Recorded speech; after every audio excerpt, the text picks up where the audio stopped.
देखो इस लड़के के साथ क्या हुआ। कविता अपने माता पिता की बहुत लाडली थी। 3 बड़े भाइयों की बहन थी। कोई भी चीज़ मांगने पर उसी वक्त सामने हाजिर हो जाती। पूरे घर में रौब था उसका।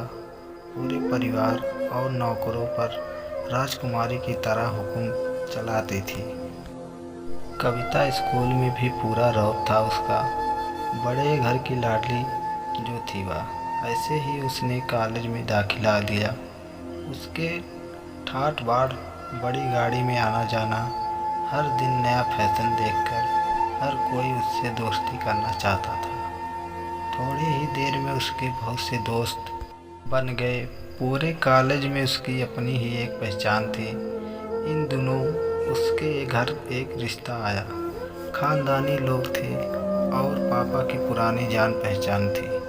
उनके साथ कविता के साथ कोई ज़बरदस्ती नहीं थी, पर कविता ने फिर भी हाँ कर दी, क्योंकि वह अपने परिवार से बहुत प्यार करती थी। वह जानती थी कि वह लोग उसका अच्छा ही सोचेंगे। लड़के का नाम राज था। राज काफ़ी पढ़ा लिखा और समझदार लड़का था। ससुराल वालों भी बहुत अच्छे थे। ससुराल में कविता की जगह वैसे ही थी जैसे कि मायके में। कोई भी कार्य कविता की सलाह के बिना नहीं होता था। सबकी लाडली बहू गई थी। वह फिर उसके घर एक बेटे का जन्म हुआ। राहुल कविता को जान से प्यारा था। पोता पाकर ससुराल वाले तो फूले नहीं समाते थे। कविता कभी कभी सोचती कि उसकी हिम्मत कितनी अच्छी है। उसका पर अपना उसे कितना प्यार करता है। चाहे जीवन में कैसा भी समय आए, मेरे अपने हमेशा मेरे साथ हैं। मैं कभी अकेले नहीं हो सकती। कितनी खूब किस्मत हूँ मैं। पर शायद कविता की खुशियों को उसकी अपनी ही नज़र लग गई थी। एक दिन वह मायके जाने की जिद कर बैठी। राज को बहुत काम था, लेकिन वह फिर भी उसे ले गया। रास्ते में उनकी गाड़ी अन्य गाड़ी से टकरा गई। कविता, राज और राहुल बहुत बुरी तरह से जख्मी हो गए। काफ़ी दिनों के इलाज के बाद राज और राहुल तो ठीक हो गए, लेकिन कविता पूरी तरह ठीक ना हो सकी। सर पर चोट लगने के कारण वह अपनी आंखों की रोशनी खो बैठी। अब कविता की किस्मत जैसे उल्टे पांव चलने लगी। मायके वाले कुछ दिनों तक उसे मिलने आते रहे, फिर कभी कभार फ़ोन ही करके पूछ लेते कि अब कैसी हो।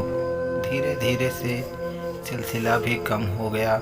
ससुराल वालों की सहानुभूति कम होने लगी। घर में किसी को पास बैठने के लिए कहती तो जवाब मिलता, बहुत काम है, अब तुम भी हाथ नहीं बटा सकती। राज भी चिड़चिड़ा हो गया था।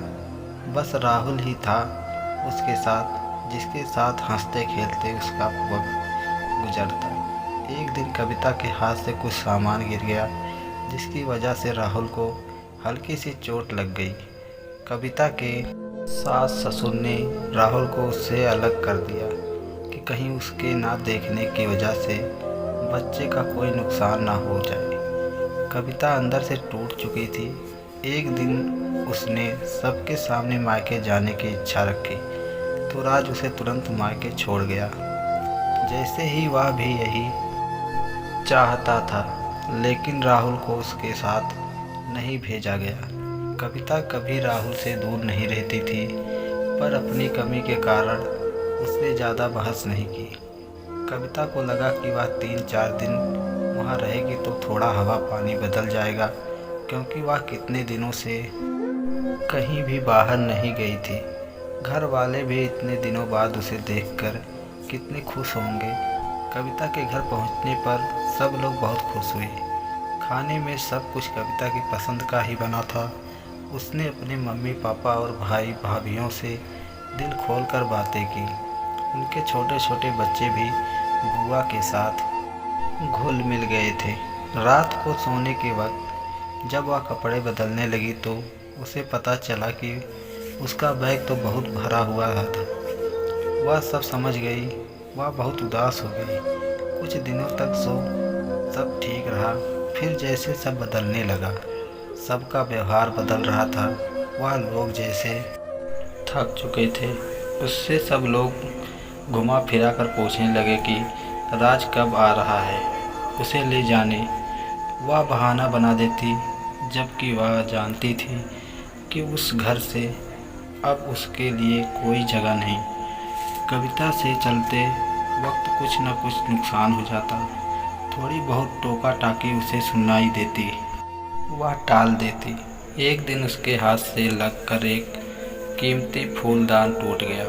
छोटी भाभी ने बहुत हंगामा मचाया। कविता के माता पिता रोज रोज के झमेले से तंग आ गए थे। उन्होंने राज को खुद से फ़ोन कर दिया। राज कविता को अपने घर ले गया। कविता को अपने परिवार वालों से ये उम्मीद ना थी। जिस कविता के कहे बिना घर के एक पत्ता भी नहीं हिलता था, उस घर के लिए वह अब बोझ बन चुकी थी। राज के साथ ससुराल आते वक्त वह बहुत खुश थी, क्योंकि वह अपने घर जा रही थी, अपने जिगर के टुकड़े राहुल के पास। परंतु उस खुशी भी पल की ही थी। सारा बंदोबस्त पहले ही किया हुआ था। कविता को सीधे ऊपर वाले कमरे में पहुंचा दिया गया। राहुल से दूर रहने की सख्त चेतावनी दी गई। एक कमलावली लता को उसकी जिम्मेदारी सौंपी गई, जो उसके खाने पहनने जैसी ज़रूरतों का ध्यान रखती थी। कविता ज़्यादातर चुप ही रहती। कभी कभी काम वाली लता ने तो थोड़ा बतिया लेती। उसके जरिए राहुल का पता चल जाता। सबकी लाडली बेटी और बहू सबके लिए लाडली से बोझ बन चुकी थी। आज आसी भी जब सुबह सुबह उठी तो खिड़की से बाहर देखते ही उसका चेहरा मुरझा गया। अरे कहाँ चले गए, कल तो यहीं थे। इतने महीनों से रोज़ सुबह दोनों को देखा ना, उसकी आदत सा बन चुका था। और जब आज दोनों अपनी जगह पर नहीं थे तो आसी को कुछ खाली खाली सा लग रहा था। सुबह सुबह बस वो दोनों सामने दिख जाते तो आसी का रोम रोम पुलकित हो उठता था, सुवासित हो उठती थी। उसकी सांसें, मन एक अद्भुत खुशी महसूस करने लगता। और सबसे खास बात, इन सब का सकारात्मक भाव पड़ता उसके मन मस्तिष्क पर, और कलम खुद कोई गीत लिखने लगती। पता नहीं क्या जादू था उन नरगिसी फूलों में, पर देखते ही मन मंचल उठता। शायद असीम का असीम प्यार भरा था उनमें। आखिर उसी ने तो आसी के जन्मदिन पर यह गमला उसे उपहार में दिया था, और फिर दोनों ने मिलकर उसमें नरगिसी फूलों का यह पौधा लगाया था। देखो ना आसी, तुम्हारे लिए एक काम सौंप कर जा रहा हूँ। कल ही मुझे कंपनी के एक प्रोजेक्ट के लिए दुबई निकलना पड़ रहा है। बस 6 महीने की ही बात तो है, फिर आते ही झट मंगनी और पट ब्याह। बस तब तक मेरी यादों को इस पौधे में सजो कर रखना। असीम को आसी को बताते में उलझना पड़े अच्छे से आता था। वसीम बेशक चला गया था, लेकिन आसी हर रोज़ बड़े आसमानों से उस पौधों को सींचती रही। आसी की खुशी का वक्त ठिकाना नहीं था जब वह एक रोज़ सुबह उठी और अपने पौधे पर 2 खिले हुए देखे। पीले रंग के दोनों फूल बिल्कुल एक दूसरे से जुड़े हुए थे। आसी और असीम की तरह आसी रोज़ उन फूलों को निगराती रहती और असीम को याद करती। आसी की रोज़ असीम ने फ़ोन पर बात होती थी। भला 2 साल से चल रहा प्रेम दूरियों से कैसे कम हो सकता था। इसी प्रेम की शक्ति ने तो उसे क्या से क्या बना दिया था।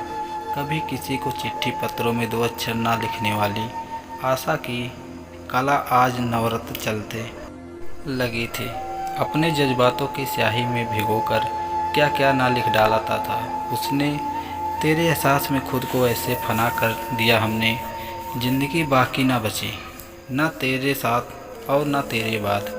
पता नहीं कैसे एहसास थे जो दिल से निकलकर पन्नों पर बिखरते रहते थे। जब भी मन होता आसी उस नरगिस के फूलों को निहारते हुए खिड़की के पास कागज़ कलम लेकर बैठ जाती। माँ जब डांटना शुरू कर देती तब सुध पड़ती कि कुछ खाना भी है और घर का काम काज भी देखना है। पता नहीं पिछले दिनों में क्या हो गया था उसे। पतझड़ का मौसम आ गया था, फूल मुरझाने लगे थे। माली से पूछकर याद पानी भी डाला। सीम को फ़ोन कर बताया तो वह भी पहले खूब हंसा, फिर बोला पतझड़ बीत जाने दो, सब कुछ ठीक हो जाएगा।